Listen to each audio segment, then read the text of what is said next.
Friends, ప్రస్తుతం నేను విశ్వన్ సాగర్ ఒడ్డున ఉన్నటువంటి విశ్వవిఖ్యాత నట సార్వభౌమ కళా ప్రపూర్ణ పద్మశ్రీ డాక్టర్ నందమూరి తారక రామారావు గారి సమాధి దగ్గర ఉన్నాను.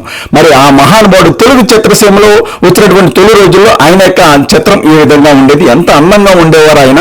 ఆ తర్వాత రాజకీయాల్లోకి వచ్చిన తర్వాత మరి రీసెంట్ గా ఆయన మరణించే ముందు తీసినటువంటి ఫోటో అనమాట. ఇటువంటి ఈ మహానుభావుడు చిత్రసీమలో మరి కొన్ని సంవత్సరాల పాటు వేలాడు. ఆయన నటించినటువంటి ఈ సందర్భంగా కొన్ని సీన్స్ ని మనం చూస్తే బాగుంటుంది కదా.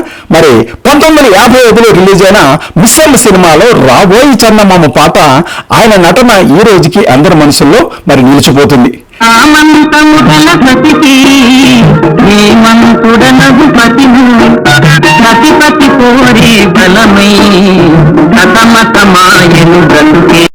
అలాగే 1963లో రిలీజ్ అయిన బందుపొడి చిత్రంలోని ఊహలు గుసగుసలాడే పాటలో ఆయన పలికించిన హావభావాలు మరువలేనివి. ఊహలు గుసగుసలాడే నా హృదయము ఊగిసలాడే. అట్లాగే 1970లో రిలీజ్ అయిన అడవిరాముల్లోని సాంగ్ శ్రీదేవి గారితో ఒక పాట ఉంటుంది. ఆకుచాటు పిండి తడిసే పాట ఎప్పటికీ ఎవర్ గ్రీనే కదా. ఆకుచాటు పిండి తడిసే, కొమ్మచాటు పువ్వు తడిసే, ఆకుచాటు పిండి తడిసే, కొమ్మచాటు పువ్వు తడిసే. ఆకాశ గంగొచ్చింది, అందాలు ముంచెత్తింది, గోదావరి పొంగొచ్చింది, కొంగుల్ని ముడిపెట్టింది. అలాగే 1977లో రిలీజ్ అయిన దాన వీర సూరకర్ణలో కృష్ణుడిగా ఆయన అభినయం నభూతో నభవిష్యతే. యుద్ధ నివారణకై నీకు కుటీరవాసమైన సమ్మతమేనని తలచాను. కాని నా ఆశ నిరాశయ్యింది. అంతటి మహానుభావుని సమాధి ఇది. సమాధి చుట్టూ ప్రదర్శన చేస్తున్నంతసేపు మరి ఆ మహనీయుడు నటించినటువంటి సినిమాలు గుర్తుకు వచ్చాయి.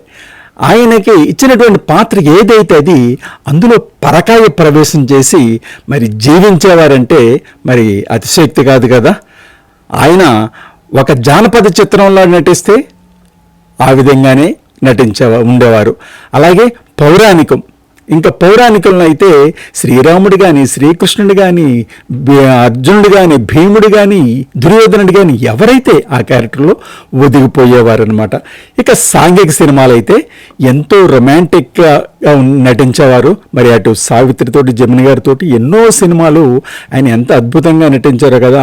అటువంటి మహనీయుని సమాధి దగ్గరికి వెళ్ళి మరి సందర్శించి మరి ఆయన యొక్క మరి పార్థివ శరీరాన్ని సమాధి చేసినటువంటి ఈ పవిత్రమైన ఈ ప్రదేశంలో నా తల ఆంచి హృదయపూర్వకంగా ఆ మహా